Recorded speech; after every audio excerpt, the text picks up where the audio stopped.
एक बार की बात है, एक पीपल के पेड़ के नीचे एक चिड़िया अपना घोंसला बनाकर रहती थी। एक दिन जब वो अपने खाने की तलाश में निकली तो वह बहुत दूर चली गई, जहाँ उसे एक मक्के का खेत दिखाई देता है। और वह चिड़िया चूंकि बहुत दूर आ गई थी तो उसने वहीं रहकर मक्के के खेत में दाने चुगने और खाने का विचार करती है। ऐसे करके कुछ महीने बीते ही थे कि एक दिन किसान आता है और सारी फसल काट ले जाता है। अब चिड़िया के पास खाने के लिए कुछ नहीं था। आधा वो वापस अपने पीपल के पेड़ के पास पहुंची तो उसने देखा कि वहां उसके घोंसले में एक खरगोश आकर रह रहा है। जब वह उसे वहां से जाने को कहती है तो वह मना कर देता है, जिसके बाद उस जगह पर रहने को लेकर उन दोनों में बहुत बहस होती है। चिड़िया कह रही थी कि वह बहुत सालों से वहां रहती थी। भोजन के लिए उसे कुछ दिन के लिए बाहर जाना पड़ा था।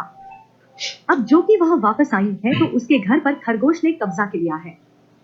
इधर खरगोश बोलता है कि चिड़िया को अपना घर छोड़कर नहीं जाना चाहिए था, और जब चिड़िया इतने दिन वापस नहीं आती है तो खरगोश उसे अपना घर बनाकर रह रहा है, इसलिए वह कहीं नहीं जाएगा।